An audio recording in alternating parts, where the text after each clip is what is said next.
Hello friends, कैसे हो। हम हल करवा रहे थे परिचालन विभाग में शंटिंग मास्टर की लेवल 4 की जो भर्ती थी बीकानेर डिवीजन में 12 फरवरी 2022 को, उसका पेपर हल करवा रहे थे। पिछले दो वीडियो में प्रश्न संख्या 1 से लेकर के 40 तक और 41 से लेकर के 80 तक के प्रश्न हल करवा दिए गए थे और अब हम 81 नंबर के सब प्रश्न से हल करवाएंगे। देखो, पिछले जो दोनों वीडियो थे उनका लिंक मैंने डिस्क्रिप्शन में डाल रखा है, वो आप देख सकते हैं। क्वेश्चन नंबर 81 हल करवाना था, पैनल पर शंट सिग्नल बटन किस रंग के होते हैं। प्रश्न नंबर 81 रहेगा। पिछले 80 नंबर तक पहले हल करवा दिए, उनका लिंक डिस्क्रिप्शन में दे रखा है। पैनल पर शंट सिग्नल बटन किस रंग के होते हैं। देखो, पैनल पर जो शंट सिग्नल होते हैं, शंट सिग्नल के जो बटन होते हैं वो पीले रंग के होते हैं, इसलिए 81 नंबर का जो प्रश्न है उसका उत्तर रहेगा सी, शंट सिग्नल पीले रंग का। देखो, लाल दे रखा है, लाल रंग के जो बटन होते हैं वो सिग्नल के होते हैं। पैनल पर जो लाल रंग के बटन होते हैं वो सिग्नल के होते हैं, ठीक है। हरे रंग के जो बटन होते हैं, हरे रंग के जो बटन होते हैं वो अपने चाबी लेने और देने के होते हैं, चाबी लॉक करना और चाबी देने के होते हैं। पीले रंग के सिग्नल के होते हैं। ग्रे रंग के जो बटन होते हैं वो रूट बटन के होते हैं। पैनल पर जो ग्रे रंग के बटन होते हैं वो रूट बटन के होते हैं और नीले रंग के जो बटन होते हैं वो पॉइंट के होते हैं। पैनल पर जो नीले रंग के बटन होते हैं वो पॉइंट के होते हैं। लाल रंग के बटन सिग्नल के, हरे रंग के बटन होते हैं वो चाबी लेने का और देने का होता है। जैसे किसी का गेट है किसी स्टेशन पर, तो वो उस गेट की चाबी लेना और देना, या जो CH की होती है वो लेना और देना, लॉक करना और देने के लिए हरे रंग का होता है। पीला होता है वो शंट सिग्नल का होता है और ग्रे जो रंग का बटन होता है वो रूट बटन होता है। ग्रे रंग का बटन किसका होता है, रूट बटन का होता है। सवाल नंबर 82 देखेंगे। डबल लाइन पर अगले ब्लॉक सेक्शन में, डबल लाइन है कौन सी, डबल लाइन पर अगले ब्लॉक सेक्शन में शंटिंग करने हेतु क्या दिया जाएगा, क्या किया जाएगा। डबल लाइन है और अगले ब्लॉक सेक्शन में, ध्यान रहे, ब्लॉक बैग डबल लाइन में भी किया जाता है और सिंगल लाइन में भी किया जाता है। ब्लॉक बैग डबल लाइन में भी किया जाता है और सिंगल लाइन में भी किया जाता है। ब्लॉक फॉरवर्ड केवल डबल लाइन में किया जाता है। ब्लॉक फॉरवर्ड केवल डबल लाइन में किया जाता है। तो डबल लाइन में अगले ब्लॉक सेक्शन में करना है तो ब्लॉक फॉरवर्ड करेंगे, अगले ब्लॉक सेक्शन में शंटिंग करनी है तो ब्लॉक फॉरवर्ड करेंगे, पिछले में करनी है तो ब्लॉक बैक करेंगे, ठीक है। अगले में करनी है तो ब्लॉक फॉरवर्ड करेंगे, पिछले में करनी है तो ब्लॉक बैक करेंगे। ध्यान रहे, डबल ब्लॉक बैक केवल सिंगल लाइन, ब्लॉक बैक दोनों में डबल लाइन और सिंगल लाइन में होता है और ब्लॉक फॉरवर्ड केवल डबल लाइन में होता है। ब्लॉक फॉरवर्ड केवल डबल लाइन में होता है। प्रश्न नंबर 83 देखेंगे। सिग्नल ऑफ करने की पर्याप्त दूरी को क्या कहते हैं। सिग्नल ऑफ करने की पर्याप्त दूरी को, सिग्नल ऑफ करने की पर्याप्त दूरी को, सिग्नल ऑफ करने की पर्याप्त दूरी को सिग्नल ओवरलैप कहेंगे। प्रश्न संख्या 83 का बी सही रहेगा, सिग्नल ओवरलैप। अब मैं ये भी बता दूं आपको कि ब्लॉक ओवरलैप क्या होता है, सिग्नल ओवरलैप। देखो, मल्टी एस्पेक्ट जो सिग्नल है उनमें बहुसंकेती जो सिग्नल प्रणाली है उसमें सिग्नल ओवरलैप की दूरी होती है 120 मीटर। सिग्नल ओवरलैप की जो दूरी होती है वो होती है 120 मीटर और ब्लॉक ओवरलैप की जो दूरी होती है वो होती है 180 मीटर। लाइन क्लियर देने के लिए जो पर्याप्त दूरी होती है उसको ब्लॉक ओवरलैप कहेंगे और सिग्नल ओवरलैप कहेंगे। सिग्नल ऑफ करने की जो दूरी होती है उसको सिग्नल ओवरलैप कहेंगे। बहुसंकेती जो प्रणाली है उसमें ब्लॉक ओवरलैप की दूरी 180 और सिग्नल ओवरलैप की 120 मीटर होती है, ठीक है। अगला क्वेश्चन देखेंगे, 84 नंबर का प्रश्न रहेगा। डबल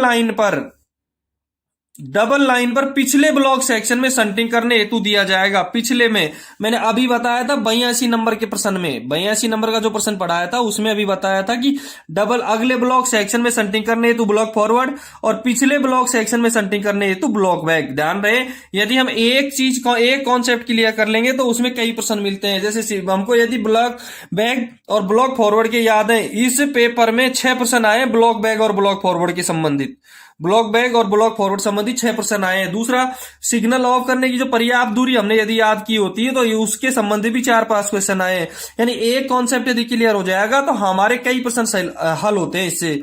डबल लाइन और पिछले ब्लॉक सेक्शन में शंटिंग हेतु ब्लॉक बैक दिया जाएगा, अगले ब्लॉक सेक्शन में शंटिंग हेतु ब्लॉक फॉरवर्ड दिया जाएगा।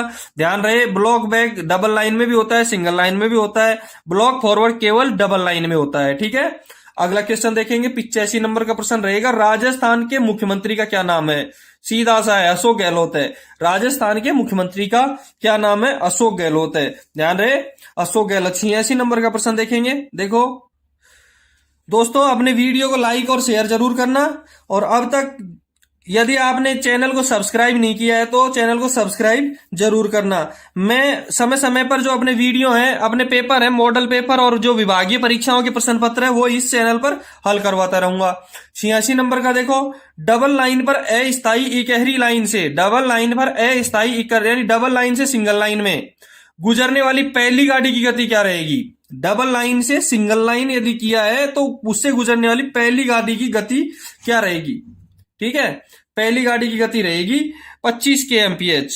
पहली गाड़ी की डबल लाइन से अस्थायी तौर पे सिंगल लाइन किया है तो पहली गाड़ी चलेगी 25 kmph की रफ्तार से चलेगी। ठीक है, अब एक इसमें क्लियरिफिकेशन और है कि सेक्शन में यदि आपकी पहली गाड़ी ART या ARME है, सेक्शन में जाने वाली आपकी पहली गाड़ी ART या ARME है, और यदि वो दुर्घटना स्थल पर कार्य करने जा रही है, ART या ARME है और दुर्घटना स्थल पर कार्य करने जा रही है, तो आप कंट्रोलर की सलाह से सामान्य गति से भी भेज सकते हैं उसको। कंट्रोलर से पूछे हुए, कंट्रोलर से पूछने के बाद में सामान्य गति से भी भेज सकते हैं। 87 नंबर का सवाल देखेंगे, सवारी गाड़ी को ड्यू कब माना जाएगा? देखो, सवारी गाड़ी को ड्यू कब माना जाएगा, मैं आपको इसका कॉन्सेप्ट ही क्लियर करवा देता हूं। एक मैंने अभी बताया था, यदि आपका 1% सही रहेगा, 1% का कॉन्सेप्ट क्लियर रहेगा तो उससे कई प्रश्न हल हो जाएंगे। सवारी गाड़ी को ड्यू कब माना जाएगा, अब आपको मैं बता देता हूं कि सवारी गाड़ी को ड्यू कब माना जाएगा। देखो, सवारी गाड़ी को ड्यू माना जाएगा, सवारी गाड़ी यदि रनिंग टाइम से 10 मिनट ज्यादा लेट होती है, रनिंग टाइम प्लस 10 मिनट, तो आपकी सवारी गाड़ी ड्यू मानी जाएगी।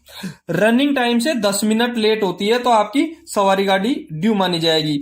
दूसरा, मालगाड़ी बता देता हूं मैं आपको। मालगाड़ी रहेगी रनिंग टाइम से 20 मिनट, रनिंग टाइम से 20 मिनट यदि देरी से चलेगी, 20 मिनट लेट हो गई तो मालगाड़ी ड्यू मानी जाएगी। सवारी गाड़ी running time plus 10 minute late हुई तो सवारी गाड़ी ड्यू मानी जाएगी, और मालगाड़ी 20 minute plus running time plus 20 minute due हुई तो मालगाड़ी मानी जाएगी। और एक और होता है अपना पेट्रोलमैन, ध्यान रहे, पेट्रोलमैन ड्यू कब माना जाएगा? पेट्रोलमैन कब ड्यू माना जाएगा? पेट्रोलमैन ड्यू माना जाएगा उसका जो एक्चुअल टाइम है आने का, उससे 15 मिनट यदि लेट हो गया तो, यदि उसका जो एक्चुअल टाइम है उससे 15 मिनट लेट हो गया तो पेट्रोलमैन ड्यू माना जाएगा। सवारी गाड़ी रनिंग टाइम प्लस 10 मिनट, मालगाड़ी running time plus 20 minute, patrolman उसके जो एक्चुअल टाइम है उससे 15 मिनट लेट हो गया तो। अब इसमें एक प्रॉब्लम भी है कि पेट्रोलमैन यदि ड्यू हो गया तो आपको एक क्वेश्चन लगाना पड़ेगा। पेट्रोलमैन यदि ड्यू हो गया तो आपको एक क्वेश्चन लगाना पड़ेगा, और पेट्रोलमैन ड्यू होने पे क्वेश्चन लगाएंगे, वो कौन सा क्वेश्चन लगाएंगे? देखो, सतर्कता आदेश लगाना पड़ेगा। पेट्रोलमैन यदि ड्यू हो गया तो, ये पेट्रोलमैन यदि ड्यू हो गया तो आपको क्वेश्चन लगाना पड़ेगा। क्वेश्चन रहेगा 40 kmph, तो दिन में यदि आपका पेट्रोलमैन ड्यू हो गया तो दिन रहेगा, दृश्यता साफ रहेगी तो 40 kmph का, और दृश्यता साफ नहीं है तो 15 kmph का। प्लस में उसमें नीचे लिखेंगे कि आपको निगरानी रखते हुए पेट्रोलमैन को देखते हुए चलना है। किसको ढूंढना है? पेट्रोलमैन को ढूंढना है, और नेक्स्ट स्टेशन पर उसकी सूचना देनी है। पेट्रोलमैन को देखना है और नेक्स्ट स्टेशन पर उसकी सूचना देनी है। पेट्रोलमैन ड्यू हो गया तो आपका क्वेश्चन लगेगा 40 kmph का और 15 kmph का, यानी कि दृश्यता साफ होगी तो 40 का और दृश्यता साफ नहीं है तो 15 kmph का क्वेश्चन लगेगा। ध्यान रहे, सवारी गाड़ी रनिंग टाइम प्लस 10 मिनट, मालगाड़ी रनिंग टाइम प्लस 20 मिनट और पेट्रोलमैन 15 मिनट। ठीक है, समझ में आ गया होगा मेरे हिसाब से। नेक्स्ट क्वेश्चन देखेंगे अपन, 88 नंबर का प्रश्न रहेगा, निम्न में से भारत रत्न किसे मिला है? भारत रत्न किसे मिला? लता मंगेशकर को। लता मंगेशकर का एक सवाल और था, एक प्रश्न और था इससे पिछले में, जो पहले वीडियो में मैंने बताया था। लता मंगेशकर, निम्न में से भारत रत्न मिला है, लता मंगेशकर को मिला है। ध्यान रहे, इसको स्वर कोकिला के नाम से भी जाना जाता है। लता मंगेशकर को स्वर कोकिला के नाम से भी जाना जाता है। इसकी मृत्यु आपके पेपर हुआ था उससे पहले ही हुई थी, 6 फरवरी 2022 को। लता मंगेशकर की मृत्यु कब हुई थी? 6 फरवरी 2022 को हुई थी। ठीक है, भारत रत्न मिला था लता मंगेशकर को। अब 89 नंबर का प्रश्न है, वैगन टर्न राउंड की गणना किसमें की जाती है? Wagon turn round, wagon turn round. अब वैगन टर्न राउंड क्या है ये मैं आपको क्लियर करवाऊंगा। वैगन टर्न राउंड एक ऐसी अवधि है, औसत अवधि, वैगन टर्न राउंड एक ऐसी औसत अवधि है जिसमें एक कोई विशेष वैगन अपनी औसत भरी हुई यात्रा पूरी करता है। देखो वैगन को भरने के बाद में जो उसकी यात्रा पूरी करने का जो औसत समय होगा उसको हम वैगन टर्न राउंड कहेंगे।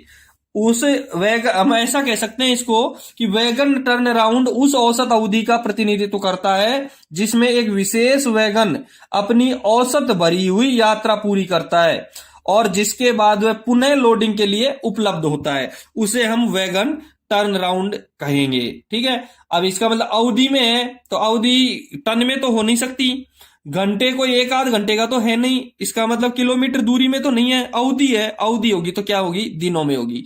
यानी वैगन टर्न राउंड होगा वो किस में होगा, वैगन टर्न राउंड होगा वो किस में होगा, दिनों में होगा। इसकी गणना किस में की जाएगी, दिनों में की जाएगी। 89वें प्रश्न का उत्तर रहेगा सी, यानी दिनों में।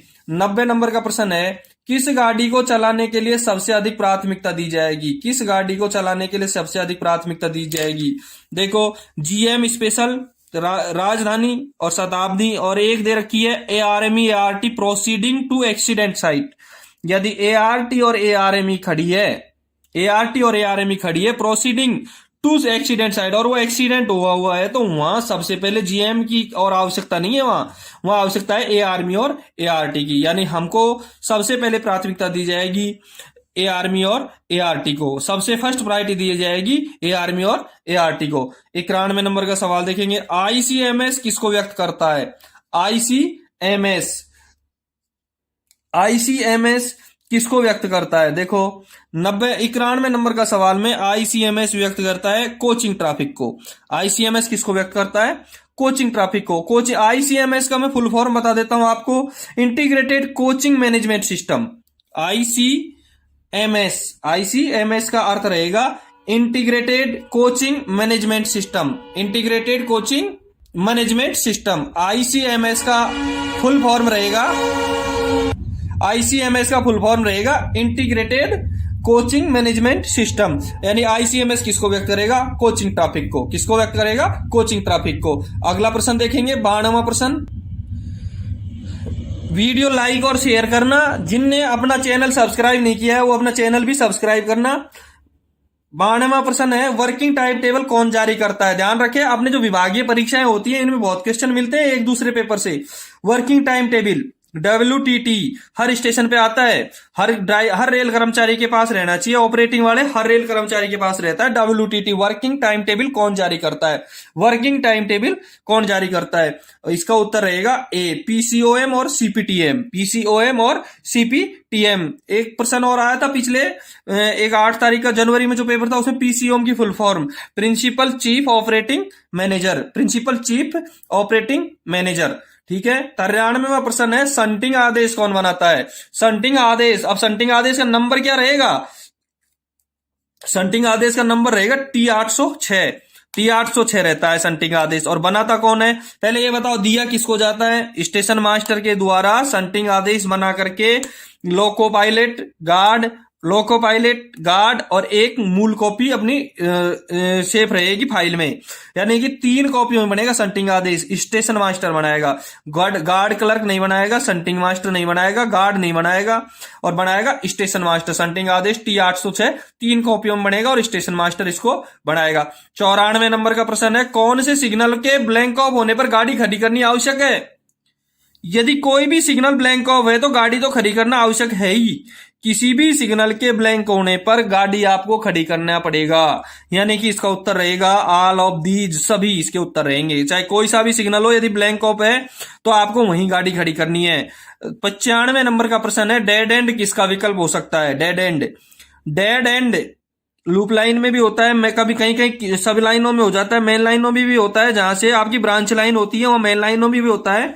यानी डेड एंड कितना किसका विकल्प हो सकता है, सिग्नल ओवरलैप का, ब्लॉक ओवरलैप दो ही दे रखे हैं, तो ब्लॉक ओवरलैप का तो डेड एंड हो ही नहीं सकता है, लाइन क्लियर देने का ब्लॉक ओवरलैप है, तो सिग्नल झुकाने का डेड एंड में अपन सिग्नल झुका सकते हैं, तो इसलिए सिग्नल ओवरलैप का। और कितने की संज्ञा दी गई है इसको, 120 मीटर की। ठीक है, 96 नंबर का प्रश्न देखेंगे, एनटीईएस से क्या तात्पर्य है। एनटीईएस से क्या तात्पर्य है। NTES national train inquiry system, national train inquiry system. NTES का क्या तात्पर्य है, नेशनल ट्रेन इंक्वायरी सिस्टम, यानी 96 नंबर के प्रश्न का उत्तर रहेगा बी रहेगा, national train inquiry system. 97 number का प्रश्न है, कंटिन्यूटी टेस्ट शुरू करते समय गार्ड कौन सा सिग्नल दिखाता है। जब कंटिन्यूटी टेस्ट शुरू कर रहा है, कंटिन्यूटी टेस्ट शुरू कर रहा है स्टार्ट करने के समय, उत्तर रहेगा इसका डी, दिन में लाल झंडी और रात में लाल बत्ती। लाल झंडी और लाल बत्ती दिखाएगा, दिन में तो दिखाएगा लाल झंडी और रात में दिखाएगा लाल बत्ती। कंटिन्यूटी टेस्ट शुरू करते समय गार्ड लाल झंडी या लाल बत्ती दिखाता है, कंटिन्यूटी टेस्ट स्टार्ट करते समय। ठीक है, 98 नंबर का प्रश्न देखेंगे। 98 नंबर के प्रश्न में लिखा है, एसीडी से क्या तात्पर्य है। एसीडी, एसीडी से क्या फुल फॉर्म देखनी है एसीडी की। एसीडी की फुल फॉर्म रहेगी सी, एंटी कोलिजन डिवाइस। सी फुल फॉर्म रहेगी एसीडी की, एंटी कोलिजन डिवाइस। अब एक एसीडी की तरह एक और होता है एफएसडी, एक होता है एफएसडी। एफएसडी की फुल फॉर्म क्या रहेगी, एफएसडी की फुल फॉर्म रहेगी fog signal device, fog signal device. FSD की फुल फॉर्म रहेगी फोग सिग्नल डिवाइस, ध्यान रहे, फोग सिग्नल डिवाइस। एक पहले इससे पहले जो हल करवाया था वीडियो, उसमें एक क्वेश्चन था कि यदि आप धुंध और कोहरे में एफएसडी काम नहीं कर रहा है, एफएसडी काम नहीं कर रहा है, तो लोको पायलट किस स्पीड से चलाएगा, तो लोको पायलट 60 से ज्यादा गति नहीं लेगा, 60 से ज्यादा गति से नहीं चलाएगा यदि उसका एफएसडी काम नहीं कर रहा है, तो सिग्नल फोग डिवाइस। 99 नंबर का प्रश्न देखो, 98 का उत्तर सी रहेगा।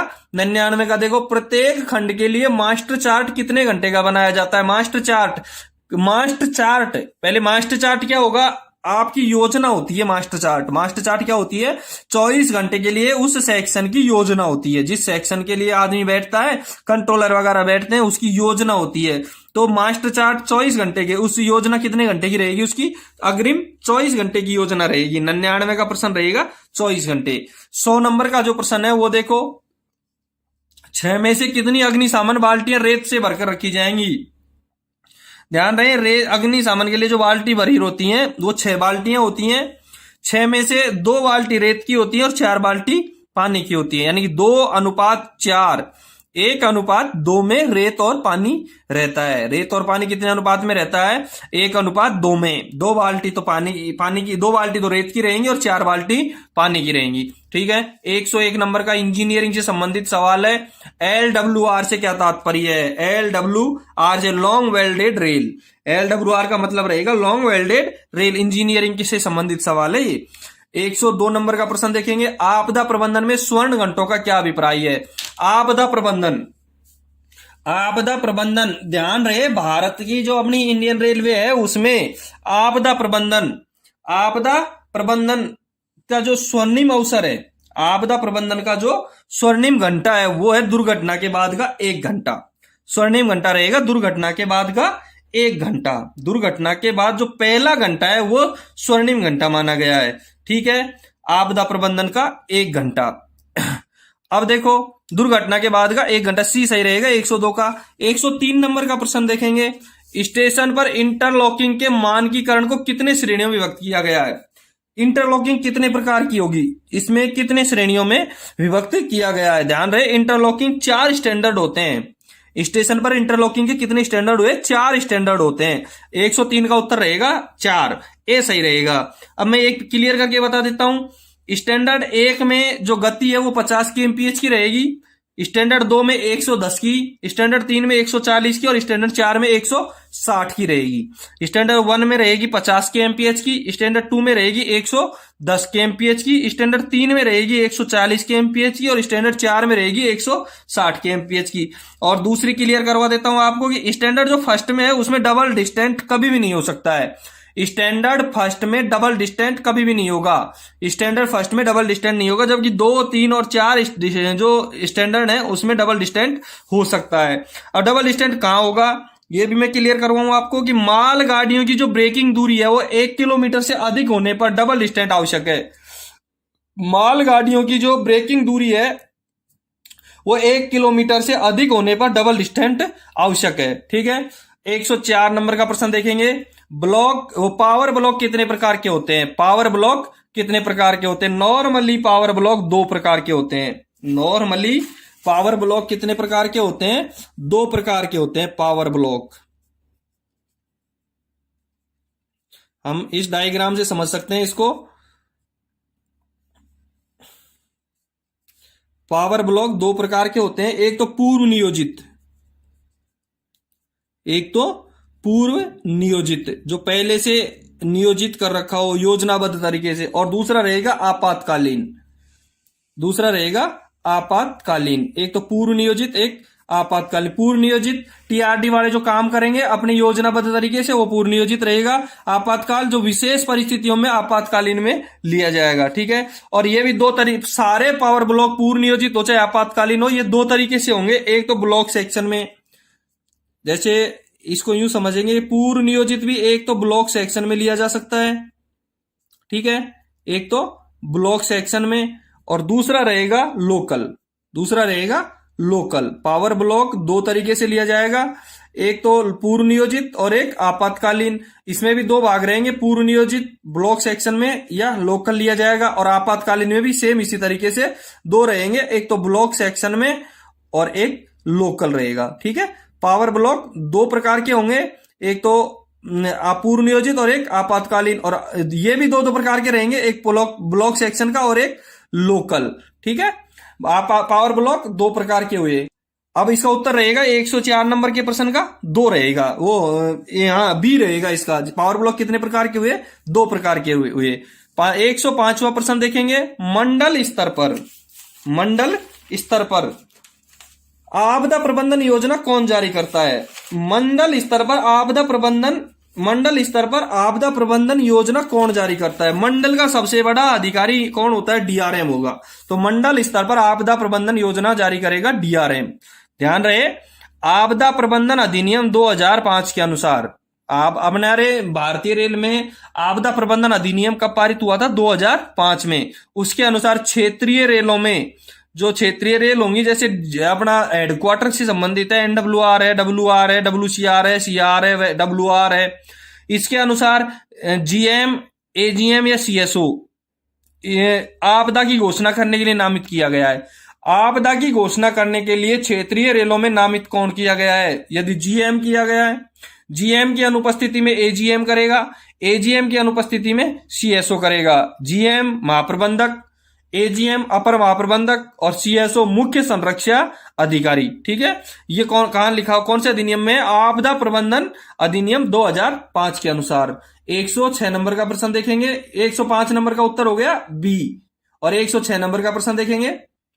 बीकानेर मंडल के वरिष्ठ मंडल परिचालन प्रबंधक का नाम, सीनियर डीओम का नाम, वर्तमान में सीनियर डीओम श्री जयप्रकाश रहेंगे, यानी कि 106 नंबर में बी सही रहेगा। 107 नंबर का देखो, फोइस, FOIS से क्या तात्पर्य है? FOIS से क्या तात्पर्य है? 107 का ए सही रहेगा। Freight operation information system, freight operation information system, FOIS का तात्पर्य रहेगा फ्रेट ऑपरेशन इंफॉर्मेशन सिस्टम से। ठीक है, 108 नंबर का प्रश्न है, भारतीय रेल नेटवर्क में कितने जोन है? भारतीय रेल नेटवर्क में कितने जोन है? और भारतीय रेल नेटवर्क में 17 जोन है। 16 जोन तो भारतीय रेल के हैं, और 1 जोन हमारा कोलकाता मेट्रो का गिना जाता है, इसलिए भारतीय रेल में कितने जोन हो गए? 17 जोन हो गए। हम बीकानेर डिवीजन एनडब्ल्यूआर में है, उत्तर पश्चिमी रेलवे में है। 109 नंबर का प्रश्न देखेंगे। एआरटी से क्या तात्पर्य है? एआरटी का फुल फॉर्म क्या होगा? Accident relief train, accident relief train. A सही रहेगा। 109 नंबर में ए सही रहेगा, एक्सीडेंट रिलीफ ट्रेन। ठीक है, एक्सीडेंट रिलीफ ट्रेन एक होती है, स्पार्ट भी होती है, एक होती है स्पार्ट। स्पार्ट का अर्थ होता है self propelled accident relief train. SPART का अर्थ होता है self propelled in accident relief train. एक होती है ARME जो मेडिकल से संबंधित होती है, उसका फुल फॉर्म होता है accident relief medical equipment, accident relief medical equipment. ध्यान रहे, ARME का फुल फॉर्म रहेगा एक्सीडेंट रिलीफ ट्रेन, स्पार्ट का फुल फॉर्म रहेगा self propelled accident relief train, और ARME का फुल फॉर्म रहेगा एक्सीडेंट रिलीफ मेडिकल इक्विपमेंट। ठीक है, अगला क्वेश्चन देखेंगे 110 नंबर का, बीकानेर मंडल के मंडल रेल प्रबंधक का क्या नाम है? ये तो आपको सबको पता है, जो परीक्षा दे रहे हैं सबको पता रहेगा। और समय समय पर आपका जो विभागीय पेपर है उनमें यदि आप जाते हो तो आपको सीनियर डीओम, DRM, GM ऐसे अधिकारियों के नाम याद करके जाना है, क्योंकि ऐसे अधिकारियों के नाम प्रत्येक पेपर में आते हैं। ठीक है, तो 110 नंबर का वर्तमान में राजीव श्रीवास्तव DRM है, बीकानेर डिवीजन के। आपका ये प्रश्न पूरा हो गया। ये पेपर जो 12 फरवरी 2022 को लगा था वो पेपर के पूरे 110 क्वेश्चन हो गए। अब इससे पिछले के जो 2 वीडियो में है वो इसी पेपर के दोनों वीडियो के लिंक मैं डिस्क्रिप्शन में डाल देता हूं, आपका कंप्लीट हो जाएगा। ध्यान रहे, नेक्स्ट मंथ में आपको गुड्स गार्ड का पेपर है। अपनी विभागीय परीक्षाओं में इन्हीं पेपरों में से बहुत सारे प्रश्न मिलते हैं, इन्हीं पेपरों में से बहुत सारे प्रश्न मिलते हैं। तो आपको ये प्रश्न हल करके देख करके जाने हैं, ये पेपर जो है वो एक बार रिपीट करके जाने हैं। अगले वीडियो में जनवरी महीने में 8 जनवरी का था शायद, संट मास्टर का पहली पारी का जो पेपर था, फर्स्ट पेपर था, वो पेपर का मैं हल करवाऊंगा। अगला वीडियो में उसका हल करवाऊंगा, जो नेक्स्ट वीडियो रहेगा उसका हल करवाऊंगा। उसके बाद अपना TC का पेपर है मेरे पास में, क्योंकि अग्रिम जो आगे है वो TC का पेपर भी लगने वाला है। बीकानेर डिवीजन में मैं TC का मॉडल पेपर भी डालूंगा, जो पहले पेपर लगा हुआ है वो पेपर मेरे पास पड़ा हुआ है, उसको भी मैं डालूंगा। ठीक है, धन्यवाद। अपने जो वीडियो है उसको लाइक और शेयर जरूर करना। जिनने अपना चैनल सब्सक्राइब नहीं किया है वो चैनल जरूर से जरूर सब्सक्राइब करें। धन्यवाद।